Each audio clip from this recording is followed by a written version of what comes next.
As provided for in our Constitution, the state is duty-bound to recognize the rights of senior citizens by providing support through various social systems. Thus, senior citizens are granted benefits and privileges that range from 20% discount and VAT exemptions to mandatory membership in the government's healthcare system, PhilHealth. Join us today as we feature in our program the list of benefits and privileges, as well as forms of assistance that can be availed by our senior citizens as provided for by law. I am Dr. Victor B. Endriga, and this is Tax TV, a taxpayer's guide to Philippine taxation.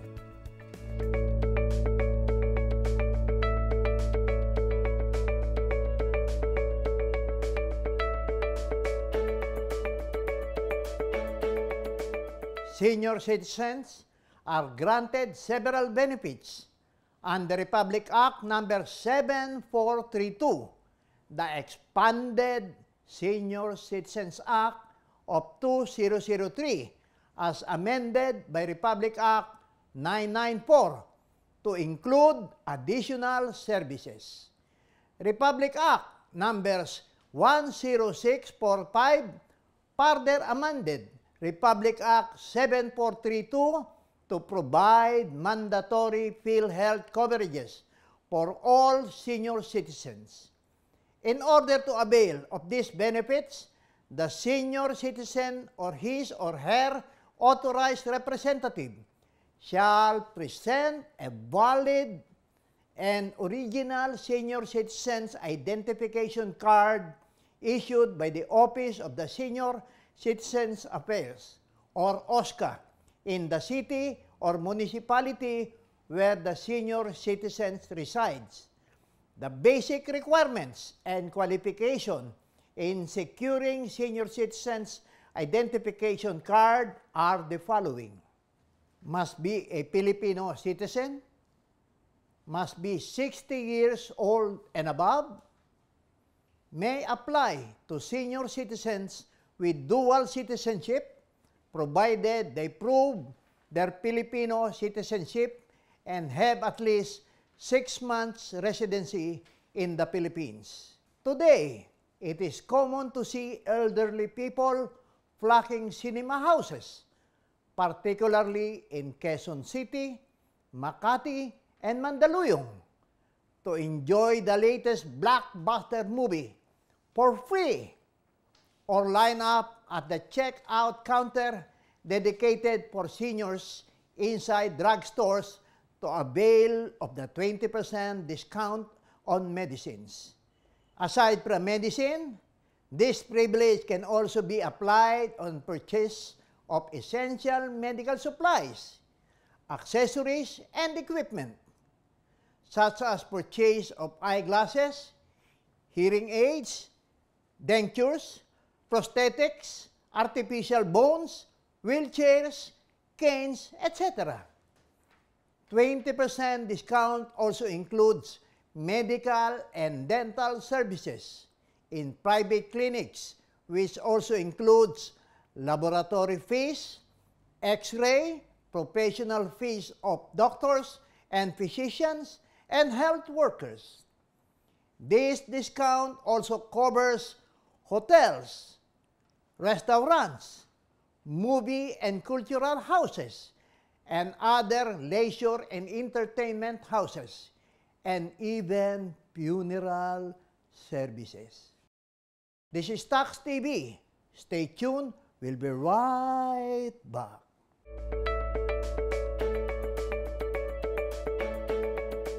Senior citizens are entitled to exemptions from payment of the individual income tax, provided he or she is considered to be a minimum wage earners. They are also exempted from training fees for socio-economic programs conducted by private and government agencies, as provided for by TESDA, and various line departments of government. Senior citizens who wish to pursue vocational and technical education in both public and private schools can also enjoy educational assistance, such as support for books, learning materials, and uniform allowance. Senior citizens who are still capable to work shall be provided by DOLE with information and matching services to enable them to be productive members of society. Based on eligibility criteria of DSWD, indigent senior citizens shall be entitled to a monthly stipend of 500 pesos to augment the daily subsistence and medical needs of the senior citizens. They can also enjoy 5% discount on monthly utilization of water and electricity, provided that the monthly consumption does not exceed 100 kilowatt hours of electricity and 30 cubic meters of water. Private and government establishments are required to provide access lanes to senior citizens, so priority shall be given to them. Mandatory health benefits and death benefit assistance of minimum 2,000 shall be given to the surviving relative who took care of the deceased senior citizens until his or her death. Let's listen to the comments and suggestions from the members of the Philippine Congress, business leaders on taking away VAT exemption on senior citizens. These are just laws that we have passed. In fact, when I was chairman of the Committee on Ways and Means, we just passed that last year. Yeah. So, and it became law only this year. And I don't think that's the right approach to remove. There are other zero-rated transactions or exempted, which needs to be looked at. I think what is important is that transactions that are born or where the poor actually go through on a daily basis, those are the things that should be exempted. Well, that's a little controversial because that's social legislation. And when we say social legislation, you're not just looking at the numbers and the centavos. You're looking at the good, the social good that you're trying to do. And society is willing to provide for our senior citizens because these are marginalized sectors. So until the day siguro na the government can say that we're giving a subsidy to the seniors as provided in the law and giving a subsidy to the PWDs or persons with disabilities who really have a hard time fending for themselves in society. They have to buy medicines. A lot of their income goes towards healthcare. Until that day that we can really fund their requirements and subsidize them, I think it might be premature to remove these subsidies. Senior citizens, sa totoo lang, we consume very little. The older we get, the less we consume. The more is needed, especially medicines. Yeah, but the consumption is in the medicine. So again, you look now at how are you going to give to them in selective products, not across the board. Not all. Maybe especially medicines. Yes. It's okay. Yes. But for other items, example, maybe they should sacrifice also the senior citizens. Why will you give them VAT exemptions if they go fine dining? If they can afford to go fine dining, you pay. Yeah, especially by fine dining. You go to five-star hotel and then you'll get for... Oh, because you're senior citizen. Because you are a senior citizen.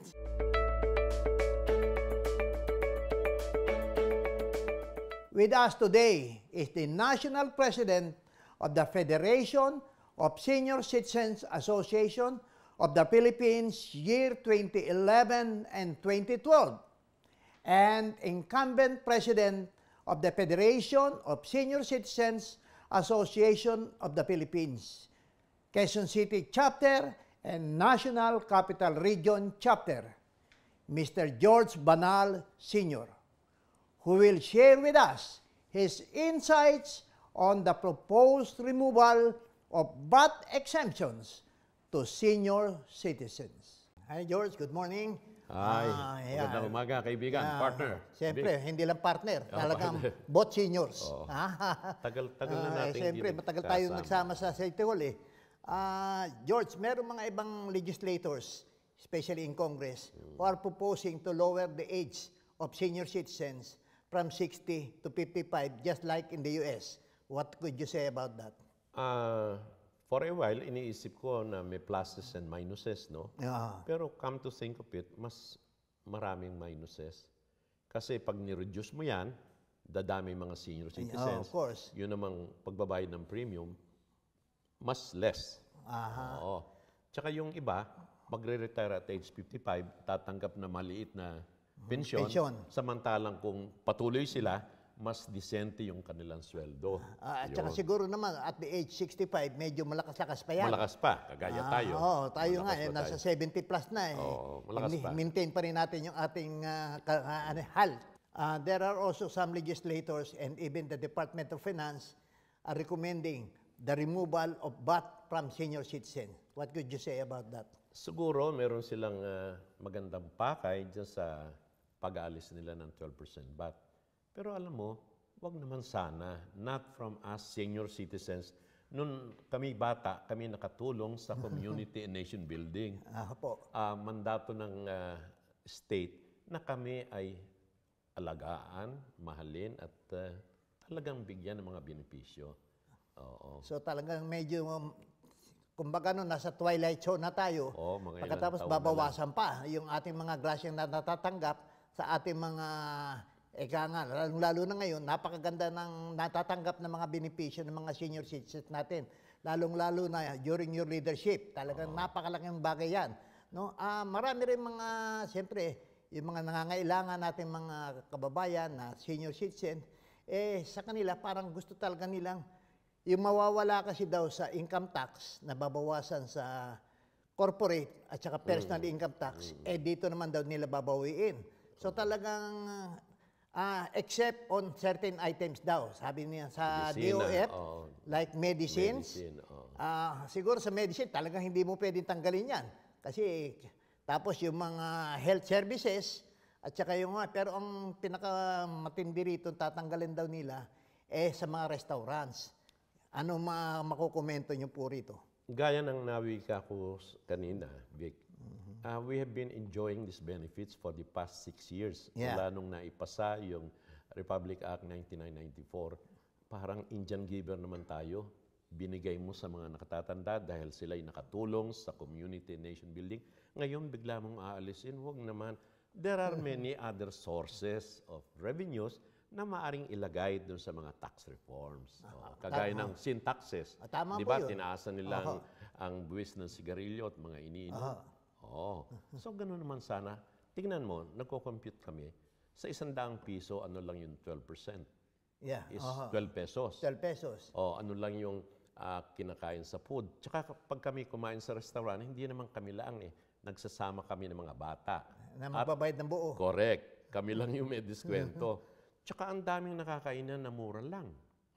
McDo, Chowking, Jollibee, Lola Idang, Goldilocks, ang dami. Yung mga fast food chains, huwag naman po doon. Kung gusto nila siguro sa mga 5-star hotel, maaari pa, maaari pa. Magre-reklamo naman yung mga kaya. The rich and famous lang pwedeng kumain dyan sa mga yan. Meron din isang panukala o proposal na i-adjust daw yung SSS pension for retirees by 2,000 monthly. Ano po maisasabi niyo? Ako'y umattend ng public hearing ng Senado the other day, presided by Senator Richard Gordon. Nandun si Senador Cynthia Villar, sila si Binay, nandun si Congressman Zarate, at naipasa ng committee yung 2,000 pesos across the board increase. So more or less ito po aprobado na sa House o sa Senate o sa Bicameral Committee? Alam mo, no 16 Congress, naaprubahan na yan ng both houses, di ba? Nabito lang. Nabito lang. Dahil sa paliwanag ng SSS na mababankrupt ang SSS, tsaka magkakaroon ng 56 billion deficit. Naku. Pero marami namang paraan talaga para malunasan. Tsaka makita mo na ang lowest pension namin is 1,002. Ano mabibili mo dyan with the inflation? Kaya yung ibang matatanda na walang pera, mamamatay na lang. Dahil, So, sa medicines lang siguro, kulang yung 1-2 per kulang, month, di ba? Kulang talaga yan. Sa senior citizen ba ho, meron na tayong database ng mga professional senior citizens who are willing to join and be involved in disaster preparedness? Yes, sa katunayan sa Lungsod Quezon, meron tayong tinatawag na senior volunteers. Wow, senior na, volunteers. pa. So, na binibigyan ng sweldo ng ating punong lungsod. Opo. Oo, na sila tinitrain on disaster preparedness. Yeah, Sa katunayan, sa mga barangay, maraming orientation ngayon on disaster preparedness. Dahil siyempre, yung mga nasa fault line, tsaka yung climate change lahat. So, meron na pala tayo nitong makakatulong for any disaster kung sakali may mga mangyayari. Oo, assisted by the different agencies in the government. Meron din tayo mga ibang mga offices na may marami na rin mga senior citizens, mostly recycled department secretaries from previous administrators. That's right. Is this good for our country or not? Good and bad. Good naman kasi they have the experience, the wisdom. Kailangan lang nung sila nakaupo in the past administration, they have done well. At napakamahalaga na yung talaga nagtrabaho sila honestly. Yeah. Siguro number one criteria rito is their experience that they have gained over the years, di ba? Sa haba wisdom. ng yung wisdom na yun, hindi talaga pwedeng makakuha ng mga kabataan. Correct. And they can share it to the younger people. Magugulat po kayo, sa DepEd lang, meron mo si Secretary Briones. Hindi ko lang alam kung ilang taon to Secretary Briones. Pero naglilingkod pa upang makatulong sa ating bansa, di ba? Meron din ito si former Fidel Ramos nating presidente who issued Proclamation 470 proclaiming the first week of October as Elderly Filipino Week. Sadly, this week past, nothing has been heard of this celebration. Ano ba? I beg to disagree, Except kaibigan. for Quezon City. Nandun po kayo, nandun din po ako noon. I would like to disagree because this week-long celebration has been successfully held. Yeah. From day one, nagkaroon kaming Walk for Life. Wow. Sa Mall of Asia. Participated by 2,000 senior citizens. 2,000? Yes. At naglakad. Oo, naglakad. And then we had a program. Ako nga yung co-MC sa programa. Day 2, nasa TV kami, Channel 4. Ako yung first reader. Para magkaroon naman ng kabanalan. So talagang one whole month celebration na nangyari dito. And then on the third day, we were in flag ceremonies. Ako yung naging guest speaker sa Quezon. Sa Quezon City. Nandun po kayo. Nandun po ako noon. Nandun ka. Tsaka yung aking vice president, si Eden Ruiz, ang nag-recite ng prayer for senior citizen. Noong day 4, kami nagdalaw Kalinga.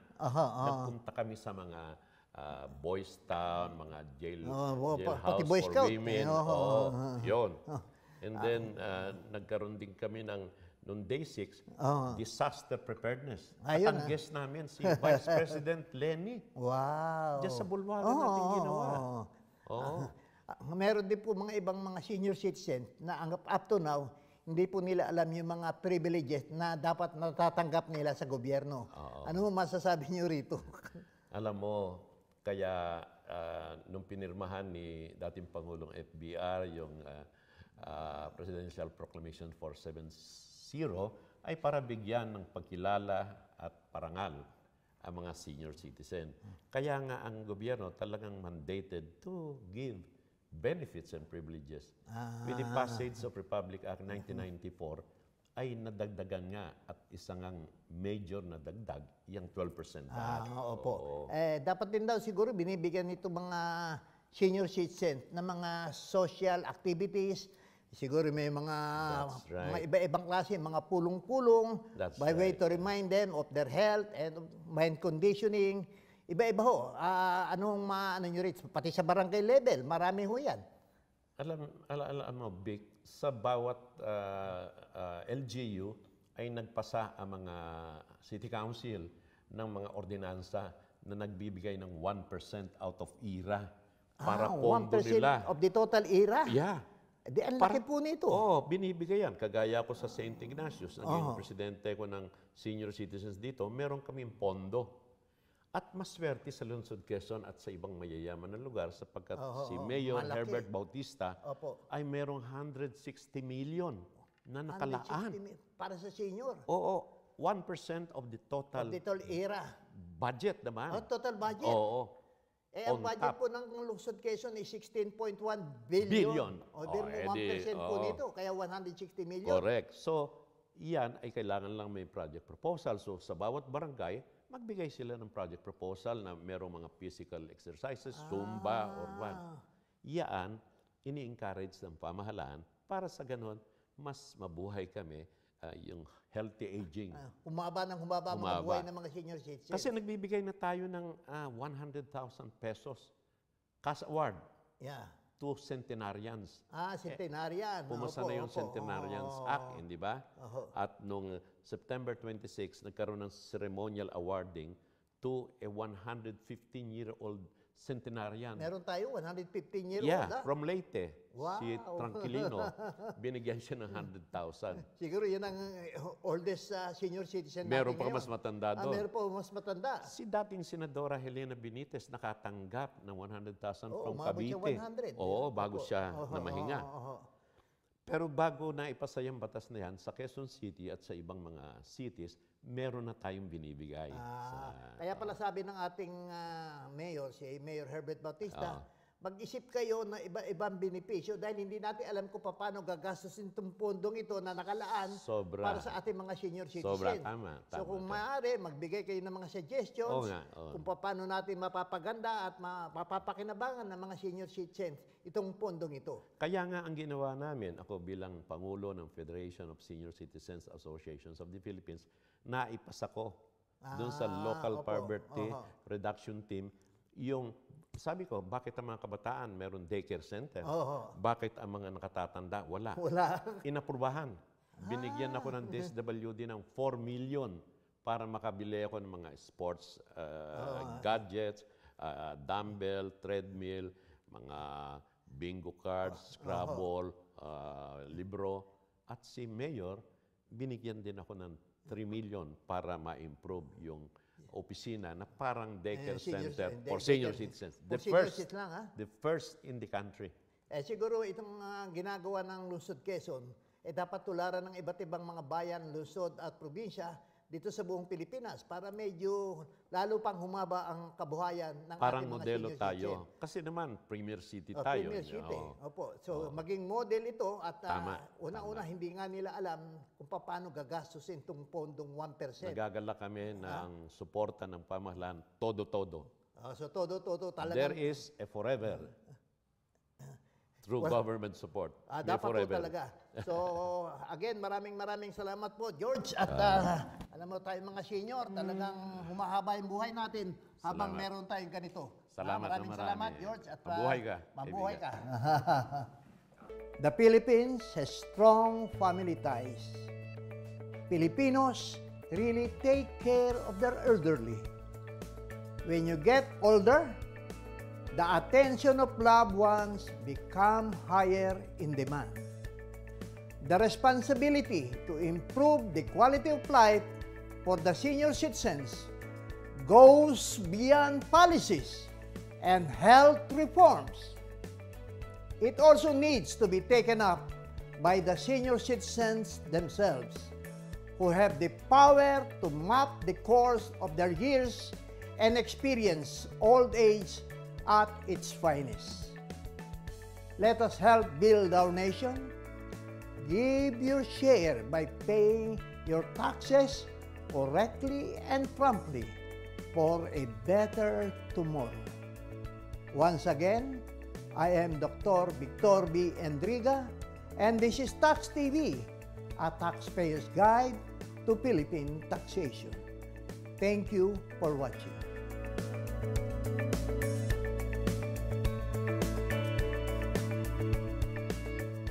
For comments, questions, and suggestions on our topic today, you may email us at taxtvph@gmail.com, and Dr. Victor Endriga will gladly answer your queries.